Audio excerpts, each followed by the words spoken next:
Halo para pecinta film survival, bagaimana kabar kalian? Semoga baik-baik aja ya. Di kesempatan kali ini, Seliramu akan mereview sebuah film yang diangkat dari kisah nyata, di mana pasangan pasutri ini terjebak di dalam tumpukan salju, hingga sang istri harus melahirkan dalam keadaan tersebut. Sedramatis apa film ini? Oke lah, daripada kalian penasaran, mending langsung saja kita ke pembahasannya.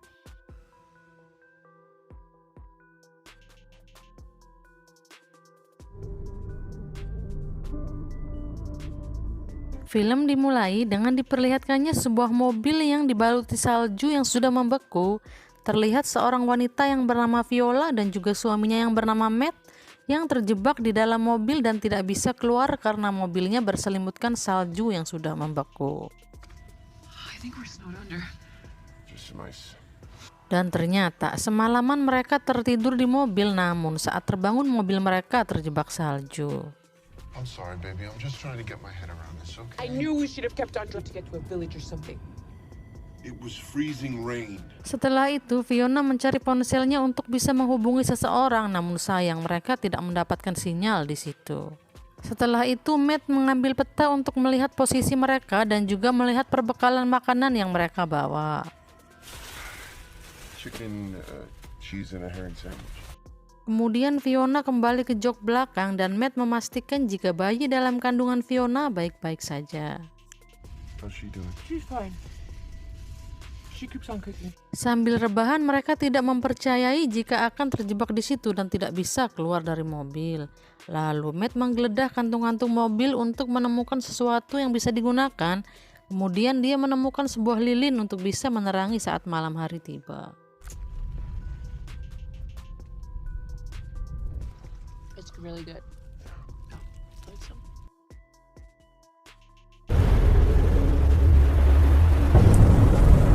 Diperlihatkannya badai salju yang sangat kencang dan Matt mencoba membuka pintu mobil, namun sayang usahanya hanyalah sia-sia. Di sisi lain, di mana Fiona kebelet ngompol, kemudian Matt memberinya sebuah kain untuk digunakan Fiona menyerap ompolnya. Just ball this up and go with it.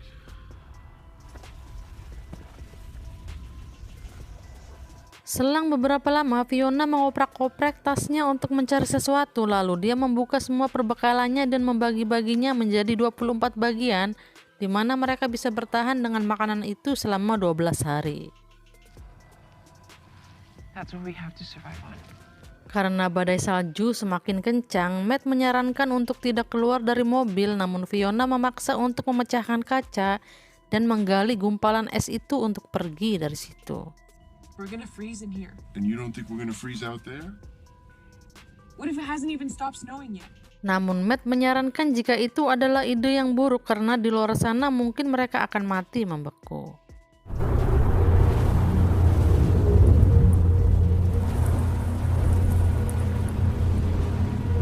Singkat cerita, sudah 4 hari mereka terjebak di mobil itu dan Matt masih memikirkan bagaimana cara untuk bisa keluar dari situ. Mereka pun bertahan dengan makanan yang telah mereka packing yang porsinya sangat sedikit.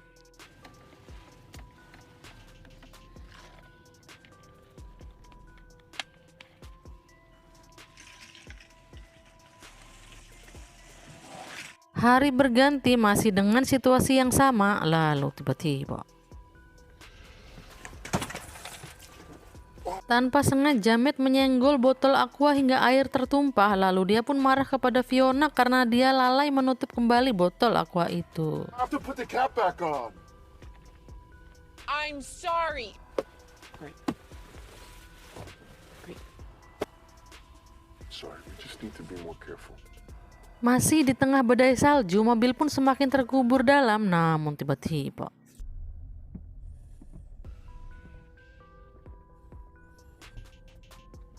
terdengar suara dari atas mobil. Sontak mereka pun langsung meminta tolong. Hello? Hello? Hello? Namun sial, orang itu justru berlalu begitu saja. Karena putus asa, Fiona mengatakan jika mereka bisa mati di situ. Namun sang suami menenangkan jika semuanya akan baik-baik saja. Singkat cerita, hari ketujuh di mana mereka masih terjebak di dalam mobil dan tidak bisa keluar dari situ.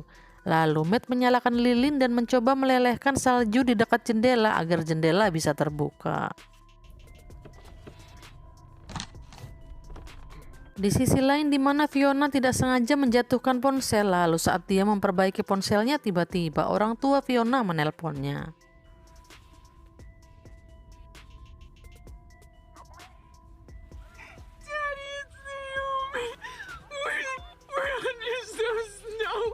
Dengan gercep, Fiona mengangkat telepon dan mengatakan jika dia terjebak di bawah salju, namun saat akan memberitahu lokasinya tiba-tiba ponsel pun moket. 9 hari berlalu dan mereka masih terjebak di bawah salju. Lalu Fiona menyesali jika saja Fiona tidak nekat pergi ke puncak, mungkin mereka tidak akan terjebak di situ. Lalu mereka pun khawatir bagaimana jika persediaan makanan mereka habis. Lalu Matt mengatakan jika dia bisa membuka jendela beberapa inci lagi, setelah itu mereka akan menggali saljunya dan keluar dari situ. If I can crack it just a few inches.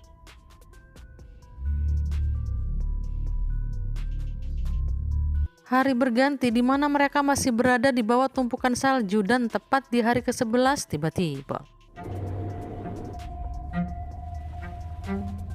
terdengar suara mobil melintas, lalu mereka pun berteriak meminta tolong, namun sayang mobil itu berlalu begitu saja.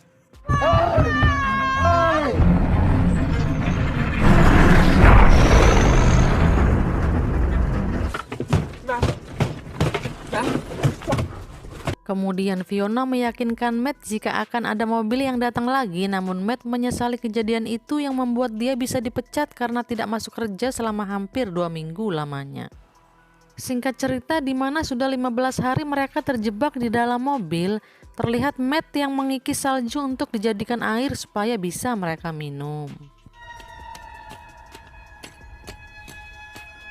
Hari menjadi semakin gelap, terlihat Fiona yang terbangun dari tidurnya, lalu dia pun merasakan hawa yang sangat panas hingga dia kelabakan, lalu melepas jaketnya dan juga melepas senderan kursi untuk memecahkan kaca.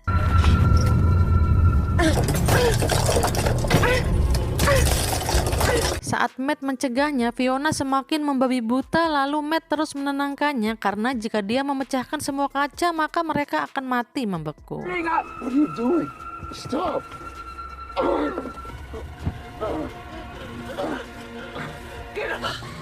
need to warm you up, okay? Setelah itu Matt memberikan minum kepada Fiona, namun Fiona mengatakan jika perutnya sakit, lalu Matt mengatakan jika ini tiba waktunya dia melahirkan. This is it. No, I can't. Terlihat Fiona yang begitu sekarat, lalu Matt pun membantunya untuk mengejan dan tiba-tiba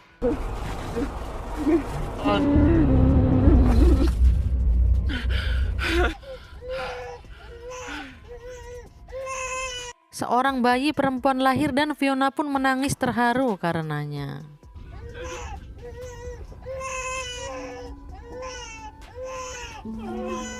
Setelah itu Matt membantu Fiona untuk kembali mengejan agar bisa mengeluarkan plasentanya.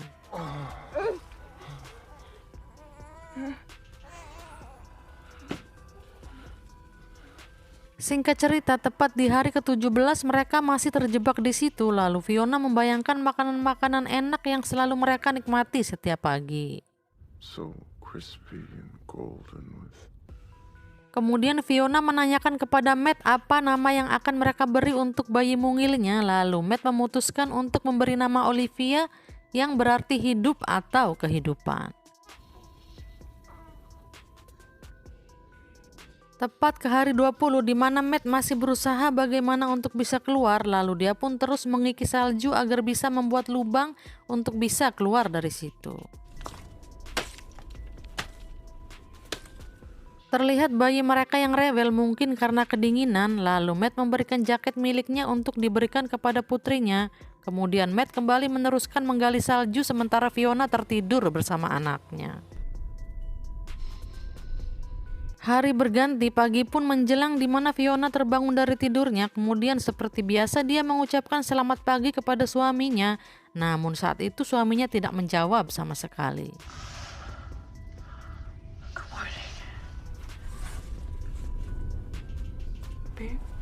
Fiona pun mendekati suaminya dan ternyata Wait, hold on. Hold on. tanpa disadari Matt pun telah meninggal dunia.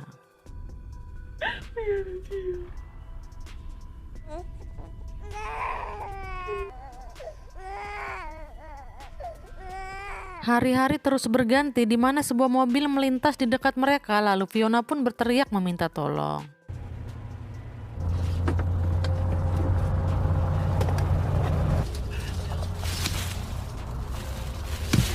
Dan seperti biasa, tak ada seorang pun yang mendengar teriakannya hingga mobil itu berlalu begitu saja.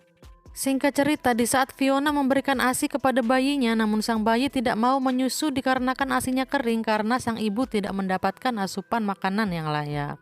Dengan keterpaksaan, Fiona pun melakukan sesuatu di luar Nurul demi mendapatkan asupan gizi.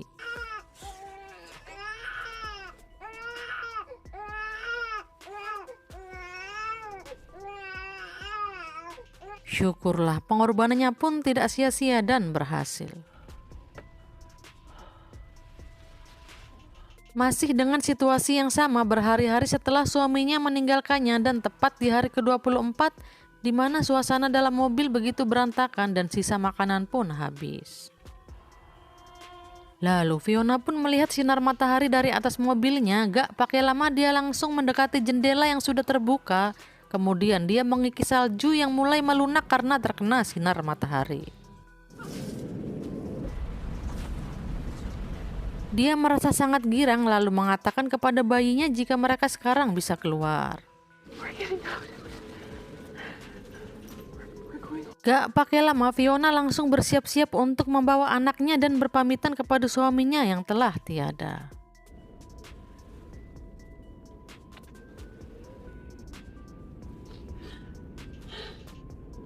Dengan perlahan dia pun keluar dari mobil itu dengan membawa anaknya.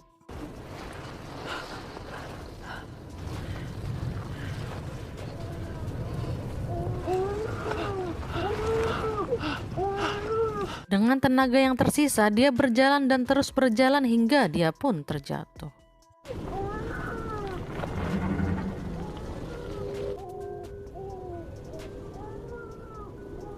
Dengan tenaga yang mulai habis, dia memaksakan untuk bangkit dan terus berjalan mencari pertolongan.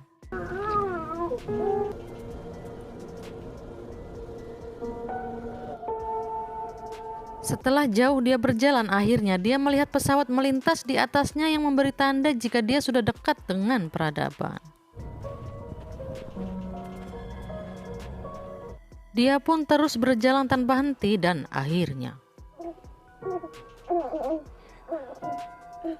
Fiona pun melihat beberapa rumah dengan kehidupan dan film pun berakhir. Finally, akhirnya mereka pun menemukan kehidupan, tidak diceritakan di dalam film. Setelah itu Fiona dan anaknya dibawa ke rumah sakit terdekat dan diobati untuk dehidrasi, hipotermia dan juga kekurangan gizi parah. Setelah itu, Fiona terus menulis hingga saat ini dan mendedikasikan seluruh karyanya untuk almarhum suaminya. Oke gengs, mungkin segitu saja pembahasan dari film ini. Semoga kalian menyukai alur ceritanya. Dan seperti biasa, jika kalian suka, silahkan subrek saja. Biar kalian tidak ketinggalan jika ada video baru dari seliramu. Thanks for watching and then see you on next video. Bye-bye.